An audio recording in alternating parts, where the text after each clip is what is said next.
Hi gents, welcome back over a long Easter. I hope you had a nice rest with it. Apologies for not getting out the end of the paper to you. I was quite sick just before the Easter break. Don't know quite what it was, but anyway, I've got that under me now, so I will churn out the videos a little bit faster for you, and you can correct your mocks and stuff like that.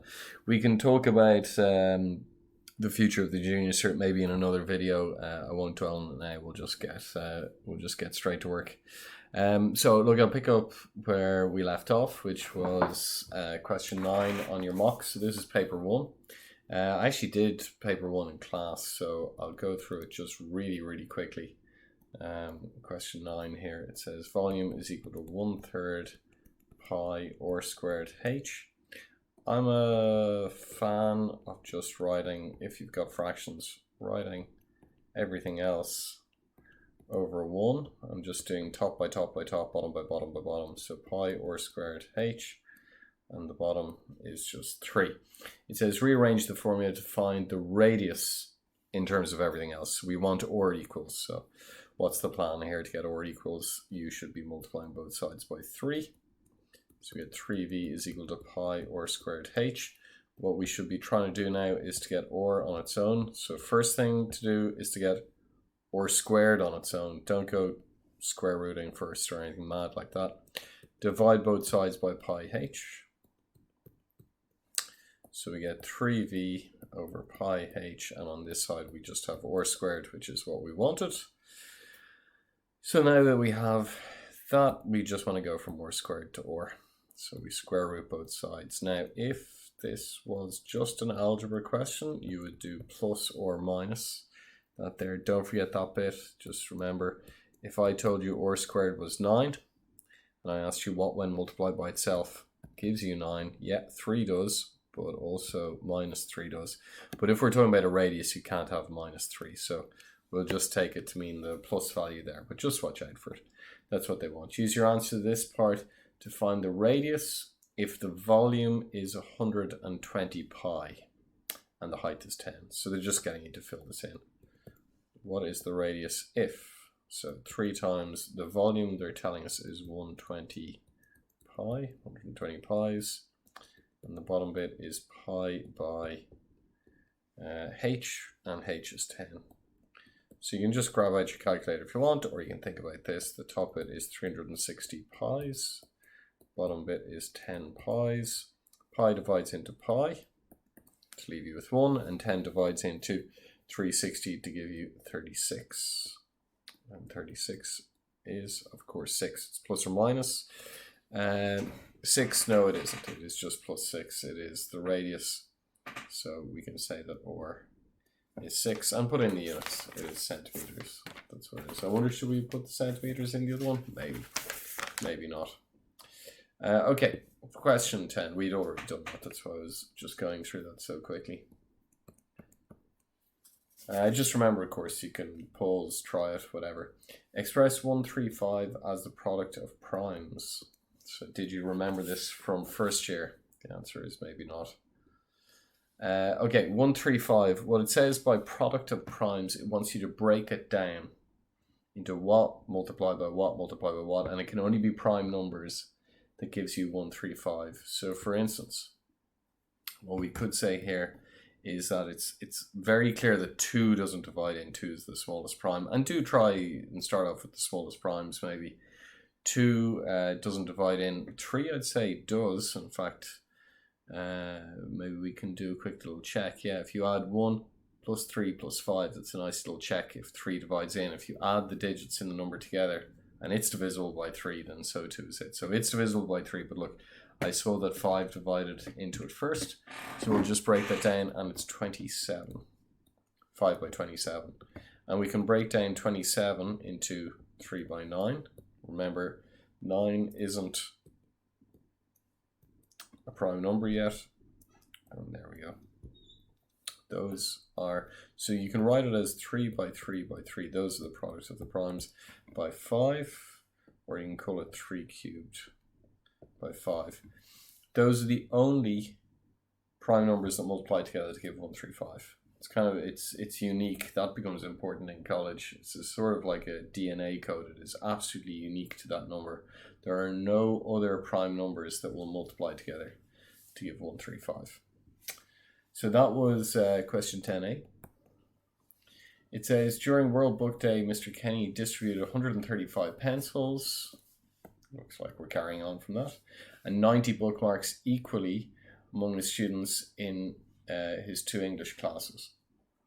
Each student received the same number of pencils and bookmarks as each other student with no leftovers. So let's just think about that. What does that mean? So for instance, it can't have been that it was find the largest number of students. It can't be that there was 2 students, because you can't divide 135 by 2. Okay, so what you want is the number that divides into both things. So actually it follows on directly from this. If we break up this thing here, so we know like 3 divides into both things, but maybe 9 divides into both things, whatever. Well, the way to check it is, if you break this up, you could say, for instance, 9 by 10, there's a few ways to break it up. This is 3 by 3 by 2 by 5.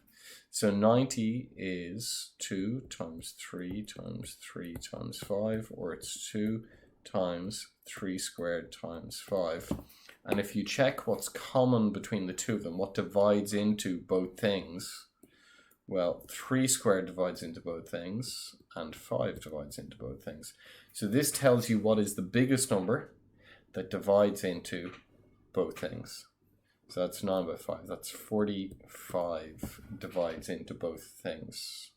So what you could say is, you could say that there are 45 students, because you can then divide up the pencils and the pens or bookmarks or whatever they were nicely. So that is what we can do. And if it says find the pencils that were divided up, find the number of pencils that each student received. Well, if there were 45 students, and if there are 135 pencils or whatever they are, it means each student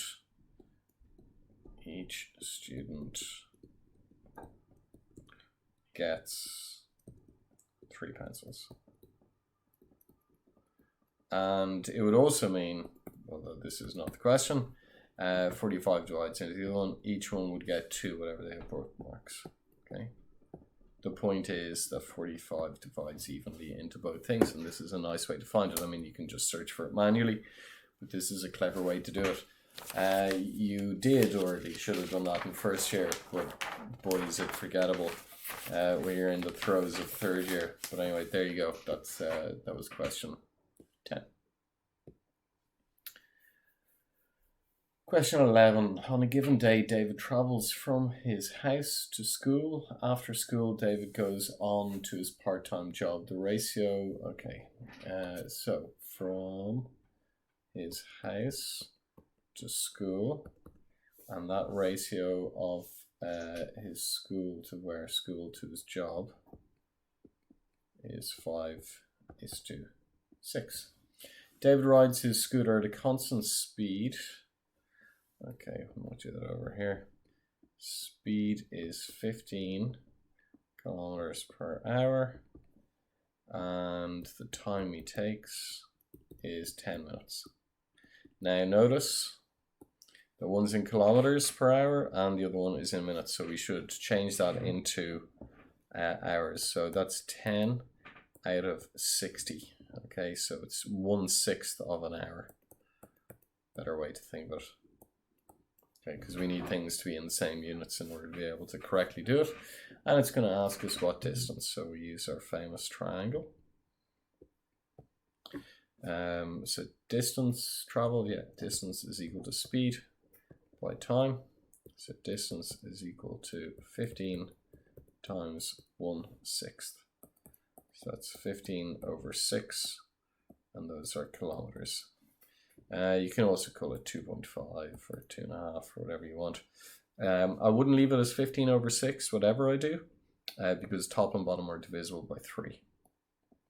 So 5 over 2 if you want, or 2.5 I suppose is maybe a little bit more natural way to think about it when it comes to distance. I prefer fractions, but it's fine in terms of distance. Okay, remember that was going from his house to school. So the question then says, what's the distance from school to the part-time job? So if it was 5 is to 6, then it's 2.5 is to what? And I think you can see that going from 5 to 2.5, you've had to halve it. So you would also have to do that over here. So there you go. We can say that school to job is 3 kilometers. It costs David 72 cents per hour to charge his scooter. He's able to travel directly from his house to his part-time job and back again on a fully charged battery. So that's from his house to his part-time job and then back again. Are we assuming he goes to school? I don't know. If he takes 45 minutes to fully charge the battery, how much will it cost him to ride from home to his job?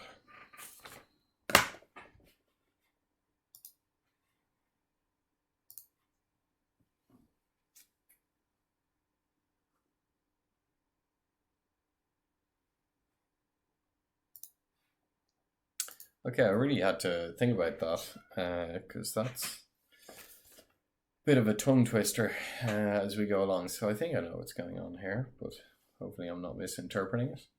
It's 72 cents every hour. Okay, but he's only going to charge it for 3/4 of an hour, 45 minutes. 45 out of 60 is 3/4 of an hour. So it's going to be 3/4 of that amount. So 72 cents, divided by 4 and multiplied by 3 is 54 cents. 54 cents for a full charge. Now you really got to read the question. I had to read it a few times just to see was I understanding it. He says he's able to travel directly from his house to his job and back on that charge. So it costs him 54 cents to go all the way out and to come all the way back. It asks how much will it cost him to ride from home to the job. So that is just one way. Okay, so it's 54 cents to go there and back, and it's only asking one way. It is, of course, half the distance. So we should just be taking 54 and dividing it by 2 and getting 27 cents. So 27 cents for, see there, for his journey. And the journey is half a charge, half a full charge. Yeah, I think I'm reading that correctly, hopefully so. And that's what it is. Okay, question 12. The area of a semicircle. Okay, well, actually, we would be more used to this as being in paper 2, but, you know, sometimes these things can happen. We know what the area of a circle is. It's in our tables book. It's pi r squared. So the area, that's a circle, the area of a semicircle is just a half pi r squared. Always, always, always start with the formula. Okay, strongly suggest. And we are told what it is. We are told that the area is 6 pi, and it's equal to a half pi r squared. And it's just show that or is a particular thing. This one, two reasonable first moves. We're trying to get or equals here. 2 reasonable first moves. One would be multiply both sides by 2.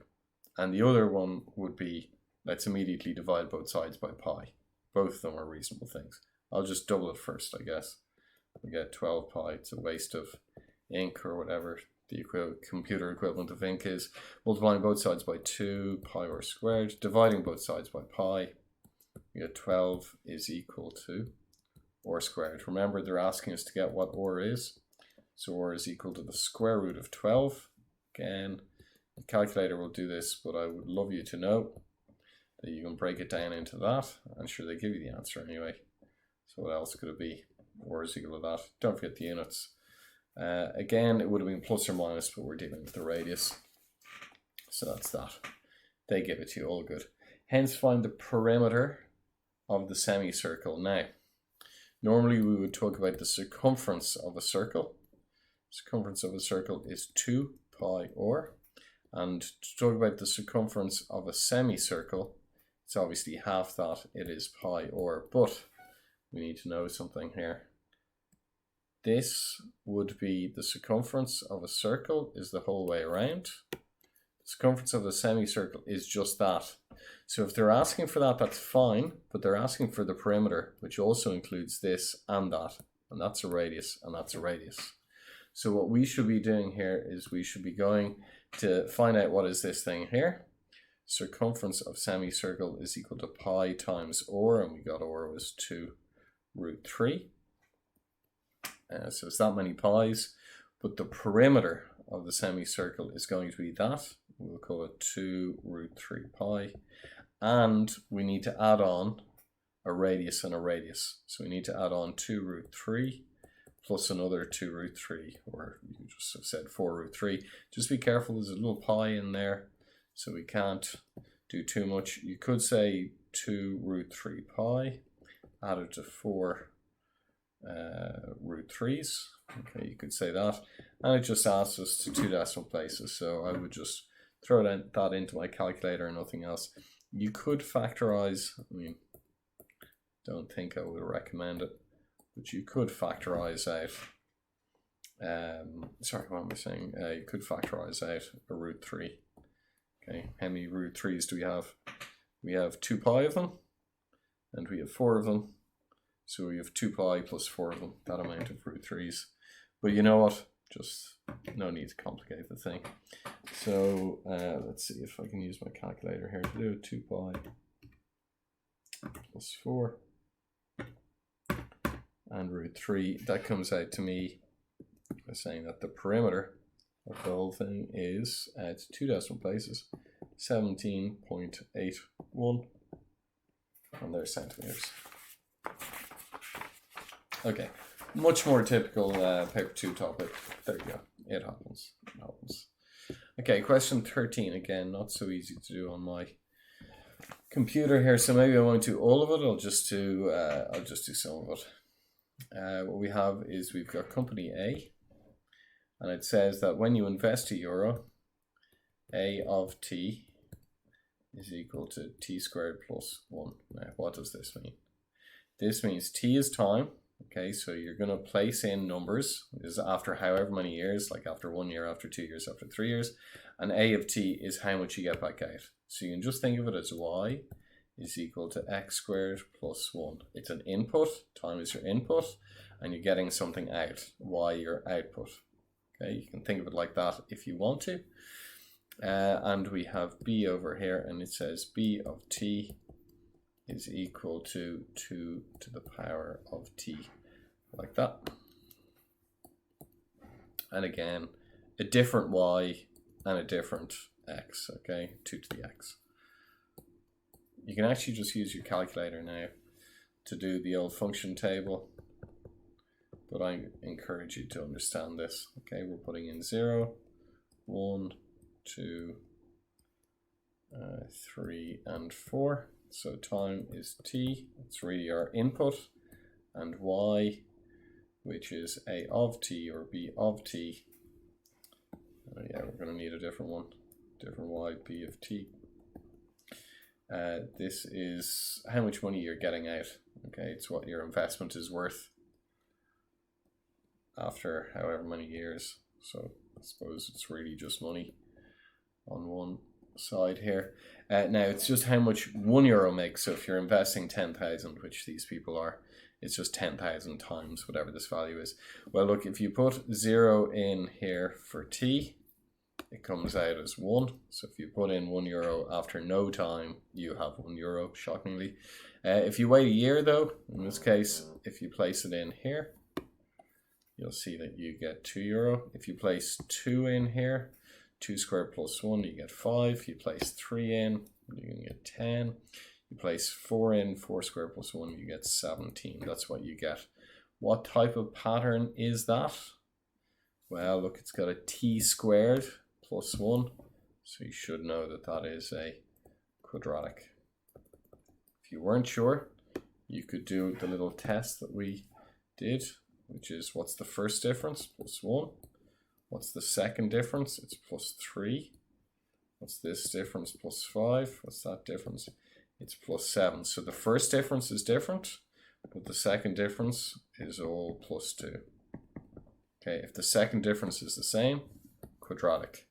I'm just answering really part B to that while I'm at it as well. Okay, so that bit's a quadratic. The other one, let's just stick the numbers in again. Okay, place 0 in for t. 2 to the power of 0, that's going to be 1, so unsurprisingly that's what it is.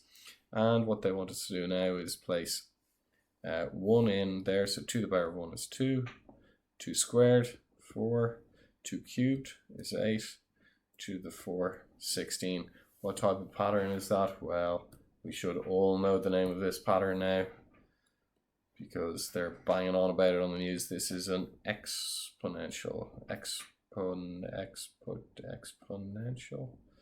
Yeah, I think it's like that. So that's an exponential function. Okay, that's obviously what we've been hearing is how the coronavirus grows at the beginning.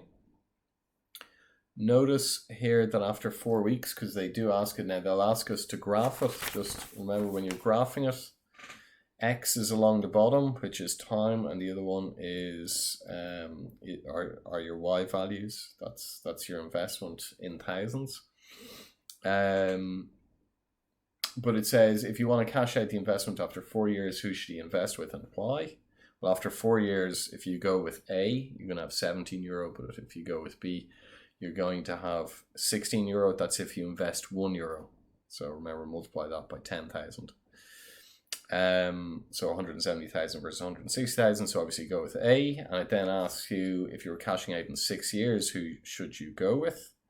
And maybe you can just figure it out there. If you stick 6 into the quadratic function, you can just do that directly. There's no need to fill in 5.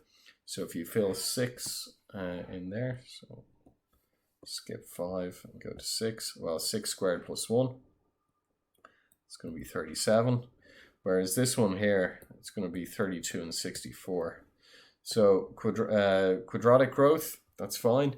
But exponential growth, as we've sadly seen recently, gets big real fast. Okay, so the first while, it's not such a big problem. But if you leave it a long time, like if you I don't know, we're England, for instance, and you decided, no, we're different to everybody else. How long would it take you before one turns into a slightly different number? Well, if you don't shut your schools and if you're doubling every day, for instance, it wasn't, in their case, it was every 3 days or something like that. But if you let the thing go for a long time, well, 7 would be 128. 8 would be 256, it would be 512, and this would be 1024. Suddenly 64 turns into 1024, and that is just from leaving it 4 little iterations away. So you can, things get big very, very quickly. And if that's money, that's great. And if it's a virus, that's really bad. So that's why we were smart in terms of closing when we did. But anyway, we shouldn't talk politics in our maths class. Okay, question 14. 70 teenagers responded to surveys about superheroes.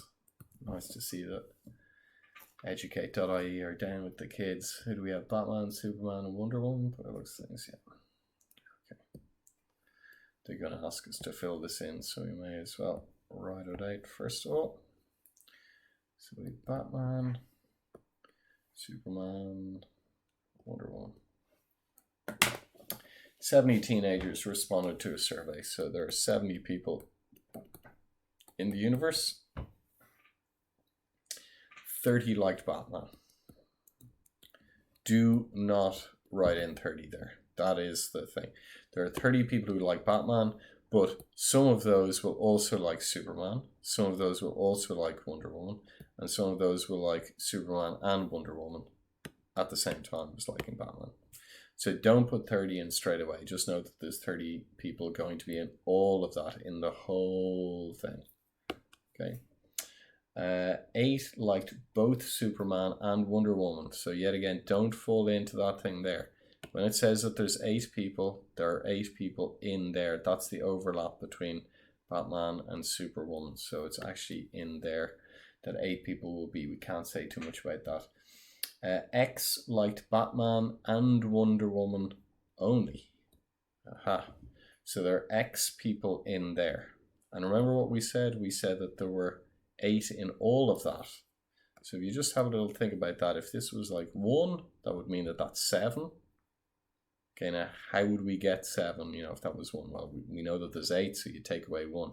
Well, if there's X, then you just do 8 minus X. So we happen to know that there, okay? So like we're saying, if that's 2, then there's 6 in there. So you should get used to that sort of idea there. It says that 4 teenagers like all 3 superheroes. Oh, so it actually gives us something to work with here. We can now say that 8 minus X is equal to 4. And, you know, there's several ways to do it, but you can just think about it. 8 minus something is 4. That something is 4 itself. Or, you know, you can add X to both sides and subtract 4 from both sides. So X is 4. So actually now we can really start filling all this in. X is 4. We know that that bit in there is also 4. As it happens, twice as many don't like any of the superheroes as liked Batman and Wonder Woman only. Batman and Wonder Woman is 4. Twice as many don't like anyone. Oh god.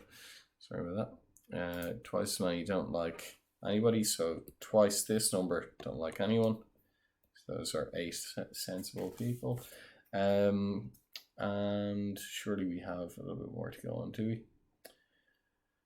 I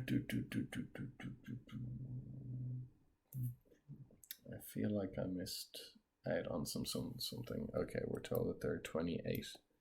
We're told that there's 28 people in, nope, we're not told that. We're told that there's 28 people who like that. We're told that there's 26 there. Maybe I should have actually just read the whole thing as we went along rather than jumping to it. Okay, it said 12 liked both Batman and Superman. So 12 people like Batman and Superman. There's Batman and Superman in there. So there are 12 people in there. We already know 4 of them, which means that we're dealing with 8 there. We then know that there's 30 people who liked Batman. So there should be 30 people in here. What we have so far is we've got 16 of them. So to make 30 up, we should be dealing with 14 more people as we go along with it. Okay, let's see the rest of it.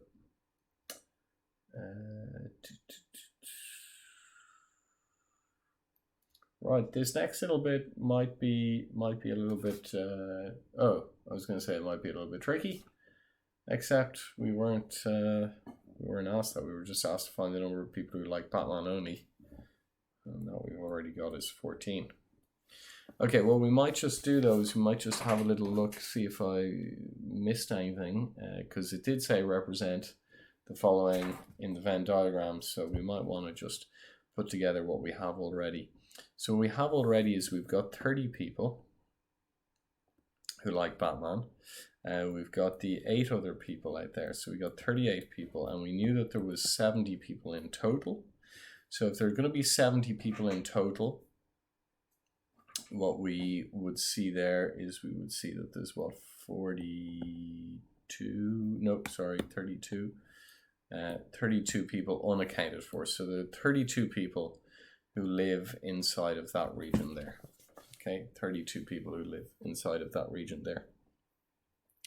So what we want to do is we could see, for instance, how would that number break down for it. Okay, so for this one, there'll be a couple of ways to do it. Excuse me. Sorry, there'll be a couple of ways to do it, but here's one way that I would like to do it. We know that in here and here, there are 20 people. How do we know that? There's 28 in W, and we already have 8 of them. So there are 20 people just in that section there. So say 20.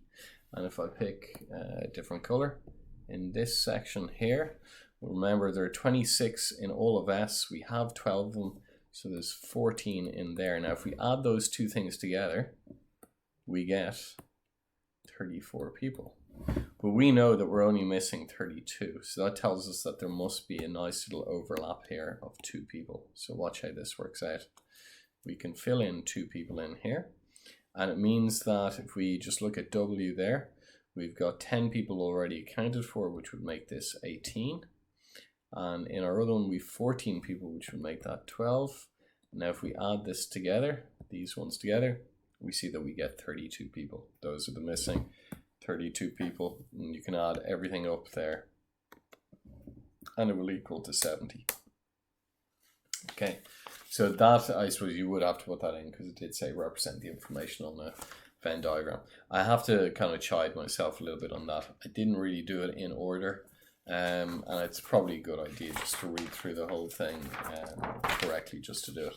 So look, there you go. That is paper 1 done. I have a feeling I might have skipped out on question 7 because it's kind of difficult to draw in on that. I might just do an extra video just on question 7. I'll have it all nicely set up for you. Okay, what I would like you to do kindly is to email me on your paper 1s where you have all the corrections put in. I would appreciate that.